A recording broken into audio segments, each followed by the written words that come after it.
네, 코스피 2480선 제한된 등락이 반복됐던 수능일 증시였습니다.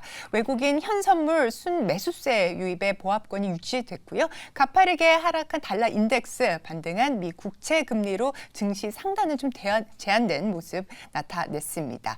2차 전지주 약세였고요. 에코프로 머티리얼즈 상장 오늘 하죠. 상장 앞두고 에코프로, BM 나란히 3%대 하락했습니다.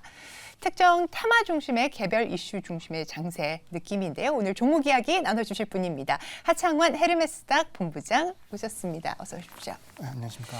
네, 우선 종목 리뷰 가보도록 하겠습니다. 지난 금요일 시간매 종목이었습니다. 계측기기, 제조사, 빗썸 관련주로 지금 상승 탄력 붙어있는 위지트 목표가가 1,050원이었고요. 월요일에 1,064원을 터치했습니다. 어제장 종가가 941원이었거든요. 어떤 대응 전략이 있을까요? 네, 일단은 비트코인 관련된 쪽은 이제 뭐 4월 달에 반감기도 있고요.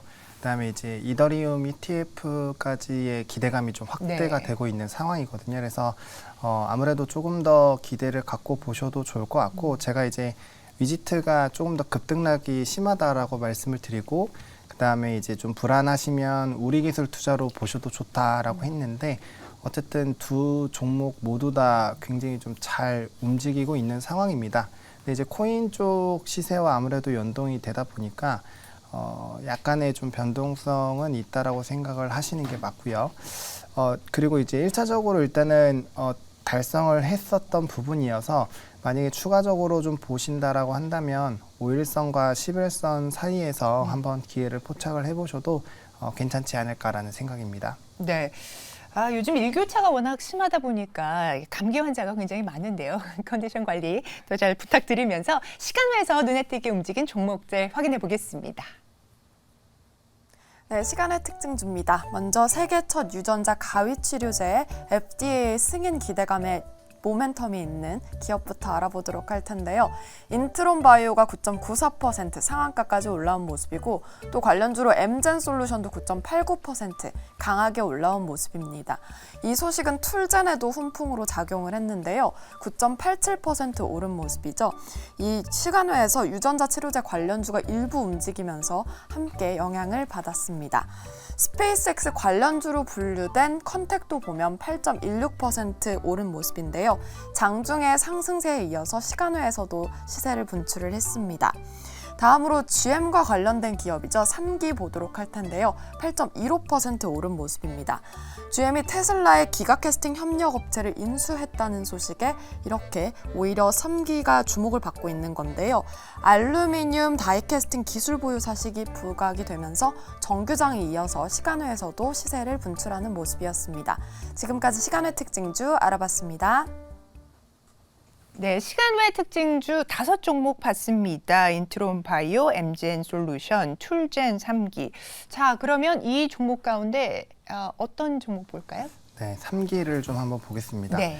일단은 전거래일에 이제 제너럴 모터스가 테슬라의 기가 이제 캐스팅 관련된 이제 협력사를 인수했다라는 소식이 조금 있었는데, 이제 이 회사가 이제 앞에서 소개를 해주신 것처럼 다이캐스팅 쪽으로의 좀 사업을 영위를 하고 있어서 혹시나 이제 좀 수혜를 받을 수 있지 않을까라고 보고 있는 상황이고, 그다음에 이 3기가 지난 이제 9월달에 한번 좀 급등이 나왔는데, 이때도 이제 현대차 쪽에 대한 이제 투주 공시가 좀 있었거든요. 그리고 일단 3기라는 회사 자체가 이 미국의 전기차 시장을 좀 진출하기 위해서 노력을 하고 있는 상황이고, 그다음에 이제 이 회사 대표도 26년에 관련된 뭐 매출을 좀 만들어내겠다라는 발언들을 좀 했었던 부분들이 있어서 거기에 따른 좀 단기 급등이 나오고 있다라고 보시면 좋을 것 같고, 사실 전거래일의 장중에도 조금 급등 흐름들이 나타났는데, 이게 시간에까지 좀 연속적으로 흐름이 나타나고 있습니다. 근데 이전에도 현대차 관련된 이슈가 나왔을 때 주가가 조금 제한됐었던 이유가 해당 부분을 보시면 좀 이제 매물대가 단기적으로 좀 많이 형성이 되어 있거든요. 왜냐하면 주가가 2022년도부터 계속적으로 좀 주가가 우하향을 하고 있었기 때문에, 물론 전체 물량으로 본다면 해당 부분이 뭐 슈퍼 매물대라고 보기는 어렵지만, 어쨌든 바닥권에서 한 15% 정도 부분에서의 지금 최근 상단 라인 부분들이 좀 걸려 있는 상황이거든요. 그래서 이 부분을 뚫어주기 위해서는 상당히 많은 거래량이 필요로 한다. 근데 네. 사실 이제 전거래 같은 경우는 이전에 9월이나 뭐 8월 달 때처럼 뭐 많은 대량 거래량가 수반이 된 것은 아니기 때문에 아마 조금 뭐 오늘까지 해서 거래량이 늘어나긴 하겠지만 연속성 있게 상승하기 좀 어려운 것 같고요. 물론 해당 부분들을 이제 뭐 매집봉이다라고 본다라고 한다면 추가적인 상승이 나올 수는 있겠지만 아직까지는 그것들을 전부 다 뒤돌릴 정도로 뭔가 전기차 쪽에서 유의미한 성과가 나오거나 그런 부분은 아니거든요. 그래서 네. 제가 봤을 때는 오늘 조금 좀 격하게 급등이 나온다라고 한다면 좀 이제 분할로 매도를 하시는 게 맞지 않을까라고 보고 있고요. 아직까지 중장기 이평선들이 조금 돌아서면서 이렇게 거래량 동반한 급등이 나온다고 한다면 추세의 변화로 좀 보실 수 있겠지만 현재에서는 그렇게 보기에는 조금은 쉽지 않다라고 보여지고 있습니다. 그래서 25년 말 26년에 좀 대규모 이벤트가 있는데 어쨌든 그런 것들이 아직까지 좀 시간의 갭이 남아 있다라는 부분을 조금 감안하셔서 대응을 해보시면 어떨까 싶습니다. 네, 3기에 대한 말씀 주셨습니다. 재료의 강도를 따져봤을 때 현재 구간에서는 연속적인 상승을 좀 기대해 보기는 어려울 수가 있으니까 단기적인 관점 얘기를 해주셨고요. 자, 가격 접근은 어떻게 해봐야 될지 가격 전략도 한번 확인해 보겠습니다. 네, 일단 시간에서 8% 정도 급등이 나와서 시작가가 아마 2,500원대에서 시작을 할 텐데 추격 매수는 하지 마시고요. 보유하고 계신 분들은 만약에 2,800원 쪽까지 좀 급하게 올라간다라고 한다면 그때 한번 수익 실현을 해주시면 좋을 것 같고 손절 라인 같은 경우는 2,150입니다. 왜냐하면 최근에 이제 바닥을 다지면서 거래량 동반한 급등이 나온 초반 부분이어서 해당 부분까지 이탈이 된다면 상당히 또 좀 조심을 해야 된다라고 정리를 드리고 싶습니다. 네, 3기 목표가 2,800원으로 제시가 됐습니다. 자, 공매도 관련 제도 개선되면서 개인과 외국인 기관의 주식 차입 조건이 동의를 해질 것이라고 얘기를 하는데요. 불법 무차입 공매도 막기 위한 전산 시스템 구축 방안도 추진되고 있다고 합니다. 자, 어제 코스피에서는 외국인 홀로 4,600억가량을 사들였습니다. 코스닥에서는 개인이 834억 순매수했고요. 외국인과 기관 팔았는데요. 자, 연속성 있게 외국인과 기관이 담아가고 있는 수급 특징주 만나보시겠습니다. 네, 외국인이 담고 있는 종목부터 하나하나 알아보도록 하겠습니다. 먼저 전쟁 이후에 판도가 바뀐 기업이죠. HD 현대 일렉트릭 10거래일 연속 매수세가 들어오고 있는데 투자도 계속 이어지고 있다고 하네요. 디어유는 10거래일 연속 역시 매수가 들어오고 있는데요. 주춤했던 구독수가 제로베이스원 그리고 플레이브로 다시 상승할 거라고 합니다. 효성중공업 6거래일 연속 매수 들어오고 있고요. 중공업 부분이 효자 역할을 톡톡히 하고 있습니다. 롯데칠성 4거래일째 보고 있는데요. 쌓여가는 신제품 성과를 자랑하고 있습니다. 기아 3거래일 연속 매수 들어오는데요. 달라진 위상 그리고 개선된 수익 구조를 통해서 시장 변동성에 대응할 수 있는 종목으로 주목받고 있습니다. 다음으로 기관의 특징주도 알아보도록 하겠습니다. 국내 가공식품 판매량이 드디어 플러스로 전환됐다고 하는데요. 이 안에서 회복 추세를 지속하고 있는 CJ제일제당 10거래일 연속 기관이 사들이고 있습니다. 밀당 없이 내년까지 점진적인 개선을 이어갈 기업이죠. 효성TNC 4거래일째 보고 있고요. 하이트줄로 역시 4거래일 연속 기관의 관심을 받고 있는데 실적 측면에서 바닥을 지났다는 평가를 받고 있습니다. DIT는 4거래일 연속 역시 보고 있고요.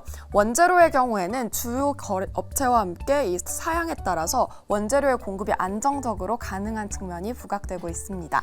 LG전자 3거래일 연속 매수하고 있는데요. 자동차 부품의 이익이 개선될 거라고 하네요. 지금까지 이렇게 외국인 기관의 특징주 만나봤습니다. 네, 외국인 수급 들어온 종목부터 한 종목 살펴보도록 하겠습니다. 디어유, HD 현대일렉트릭, 효성중공업, 롯데칠성, 기아까지 나와 있습니다. 어떤 종목 볼까요? 네, HD 현대일렉트릭을 좀 보겠습니다. 사실 이제 변압기 쪽은 워낙 많이 말씀을 드리기는 했는데 네.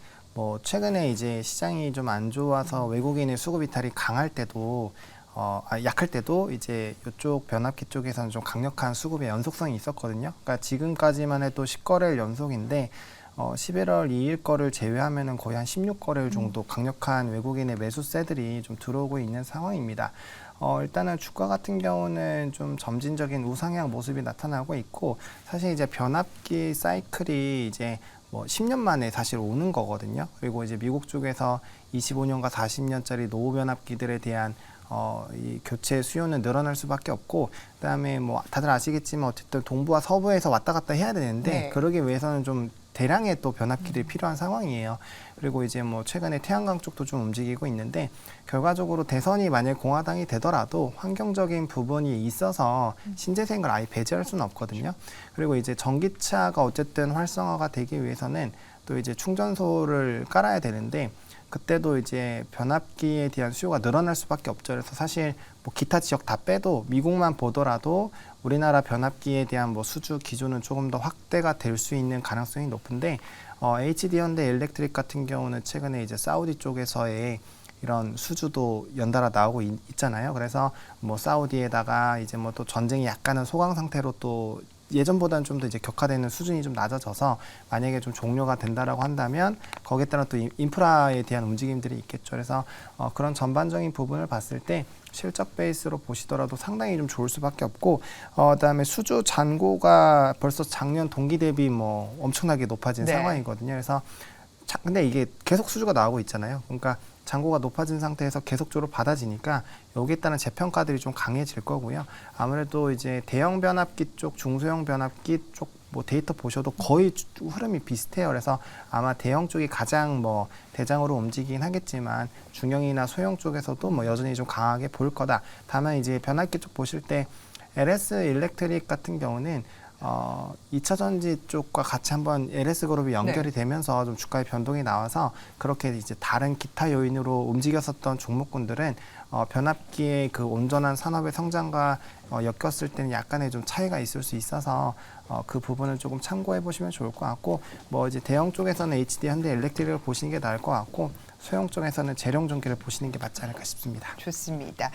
HD 현대 일렉트릭 재룡전기 말씀을 주셨고요. 가격 전략도 짧게 확인하겠습니다. 네, 가격 전략 같은 경우는 사실 이제 이게 굉장히 좀 우상향을 하고 있으니까 좀 이렇게 눌림목 매수하기가 좀 쉽지는 않거든요. 그래서 지금 상황이라면은 81,500원 라인부터 85,000원까지 분할 매수 관점으로 보시면 좋을 것 같고, 목표가는 일단 10만 원을 보고 있는데 저는 뭐 추가적인 상승도 충분히 좀 기대를 해볼 수 있을 것 같습니다. 대신에 이제 너무 짧게 보시는 게 아니라 이 네. 종목은 정말 차근차근 올라가는 종목이다라는 것들 참고해 보시면 좋을 것 같고, 손절 라인은 67,000원이긴 한데 변압기 사이클로 봤을 때 사실 요까지 만약에 주가가 눌려준다라고 한다면 2차 매수로 보시는 게 맞지 않을까 싶습니다. 네, HD 현대 일렉트릭 같은 경우는 점진적인 우상향을 점치고 있습니다. 현재 목표가는 10만 원으로 제시가 됐고요. 그보다 더 큰 업사이드를 보고 있다라는 말씀도 같이 전합니다. 자, 그러면 기관 수급 들어온 종목 중에 한 종목도 보겠습니다. 네, 하이트진로 보겠습니다.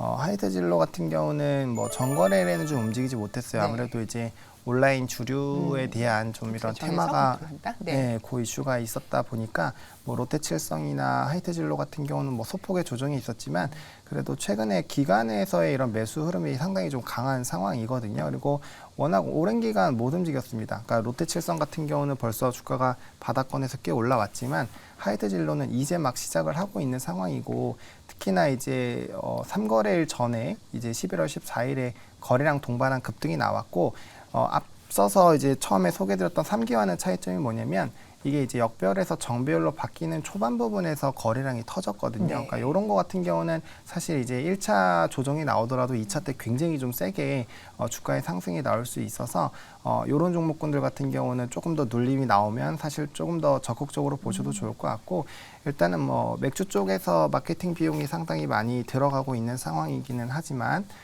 주류값 인상에 따른 수혜를 받을 수 있다라는 점, 게다가 증권가에서 상당히 많은 리포트들을 일단 긍정적으로 하고 있다라는 점을 좀 보시면 좋을 것 같고요. 또 이제 아시다시피 연말 연초가 이제 주류 소비가 상당히 늘어나는 그런 시즌이어서 아마 주류 쪽에 대한 부분은 좀 더 긍정적인 평가가 나올 수 있지 않을까라고 보고 있는 상황이고, 해외 진출 이슈가 있습니다. 싱가포르 쪽에 대한 법인 설립도 있고요. 뭐 동남아 지역에 대한 이런 진출 이슈들이 있어서 그런 것들이 또 가시화가 되면, 그러니까 라면 쪽이 내수에서 해외로 가면서 정말 재평가를 제대로 받았잖아요. 그러니까 뭐 삼양식품도 보시면 이렇게 우하향하다가 이제 수출 데이터 좋아지면서 쫙 올라갔거든요. 그런 것처럼 이제 주류 쪽도 충분히 그렇게 될 수 있기 때문에 일단은 조금 더 추이를 지켜보시면 어떨까 싶습니다. 네, 하이트질로 차트상 눌림시 적극 매수를 생각해 볼 수 있는 상황입니다. 자, 가격 전략도 확인하겠습니다. 네, 가격 전략 같은 경우는 21,700원부터 23,000원까지 요번에 거래량 동반한 급등이 나오는 그 초반 부분까지 분할 매수 관점으로 보시면 좋을 것 같습니다. 역별에서 정별로 바뀌는 초입 부분에서의 눌림은 크게 두려워하실 필요가 없고요. 그다음에 이제 1차로는 25,000원을 보고 있기는 한데 사실상 지금 가격대부터 모아 가신다라고 한다면 3만 원까지는 보시는 게 맞다. 왜냐하면 롯데칠성 같은 경우도 이미 주가의 상승력을 봤을 때 하이트질러가 좀 쫓아간다라는 관점으로 보면 충분히 상방은 3만 원대까지 열릴 수 있겠다라고 보시면 좋을 것 같고요. 손절 라인 같은 경우는 18,500원인데 사실 21,700원까지 한다면은 뭐 하방이 10% 정도 열리는 것은 맞지만 지금 뭐 역사적 저점 수준이거든요. 그래서 지금 시점에서 굳이 매도를 할 필요가 있을까? 왜냐면 뭐 월봉이나 연봉으로 보시더라도 물론 최저가가 15,200원이긴 하지만 만약에 이제 이전 저점까지 빠진다고 한다면 뭐 이 최저점 2018년과 19년을 제외한 부분에서는 거의 최저점 수준이거든요. 그래서 너무 그렇게 두려워하실 필요는 없는 자리다라고 정리를 드리고 싶습니다. 네, 지금 접근이 굉장히 좋은 자리다 얘기를 주셨고요. 사실은 이 목 컨디션을 보면은 보내드려야 되는데 제가 조금 더 욕심을 내 보겠습니다. 오늘장 관심주 말씀 주시죠. 네, 리노공업을 좀 보겠습니다. 사실 이제 소켓 쪽에 대한 부분에서의 좀 긍정적인 이슈가 나왔는데요. 그러다 보니까 이제 뭐 TFE는 제가 워낙 많이 소개를 드리기도 했고, 이제 TSE라는 종목도 바닥권에서 좀 강하게 급등이 나와주고 있는 상황이거든요. 좀 중요한 거는 리포트 내용을 보시면 P와 Q가 동시에 좀 좋아지는 흐름이고, 그다음에 뭐 업황이 좋지 않았음에도 불구하고 굉장히 좋은 견조한 체력을 좀 유지를 하고 있다라는 평이 있었거든요. 근데 아시겠지만 10월달 뭐 수출입 데이터를 보셔도 그렇고 또 이제 11월 1일부터 10일까지의 수출입 데이터를 보시더라도 반도체 쪽은 상당히 좀 좋아지고 있는 상황이에요. 그래서 그런 것들이 가시화가 된다라고 한다면 뭐 충분히 소켓에 대한 수요는 좀 늘어날 수 있어서 소켓 관련된 종목군들이 최근에 굉장히 강하다라는 부분을 좀 보시면 좋을 것 같고, 뭐 차량용 부분이나 특히나 이제 AR, VR 쪽에 대한 시장이 가속화가 되면서 해당 부분에서의 좀 수혜를 크게 받을 수 있지 않을까라는 기대감이 있는 상황이거든요. 그리고 전거래일의 역대급 거래량이 동반이 되면서 이전 고점 라인들을 조금 뚫어주는 흐름들이 나왔습니다. 물론 이렇게 됐을 때는 물량 소화를 해야 되기 때문에 네. 바로 연쇄적으로 급등이 나오기보다는 한 뭐 일주일에서 길게는 2주 정도의 약간의 기간 조정이 있을 수는 있어요. 그래서 그 안에서의 좀 눌림목 매수를 해보시면 좋을 것 같고, 해당 라인만 뚫어준다라고 한다면 충분히 주가의 고가 부분을 노려볼 수 있다는 점을 참고해 보시면 좋을 것 네, 같습니다. 바로 가격 볼까요? 네, 가격 같은 경우는 16만 원 라인부터 16만 5천 원 라인 보시면 좋을 것 같고, 목표는 일자로 18만 5천 원을 보고 있긴 하지만 뭐 지금 상황에서 20만 원대까지 보셔도 좋을 것 같고요. 손절 라인 같은 경우는 14만 원 말씀을 드리겠습니다. 네, 오늘의 관심주로 리노공업, 온디바이스, AI 수혜 기대감 불고 있습니다. 어제장에서도 15% 폭등을 했는데요. 자, 가격 전략도 잘 참고해 주시면 좋겠습니다. 자, 종목 진단에서 3개 현대일렉트릭, 또 하이트진로, 리노공업 투자 포인트 점검했습니다. 자, 오늘 하창원 본부장님 컨디션 잘 관리하시고요. 저희는 다음 주에 뵙겠습니다. 감사합니다. 네, 고맙습니다.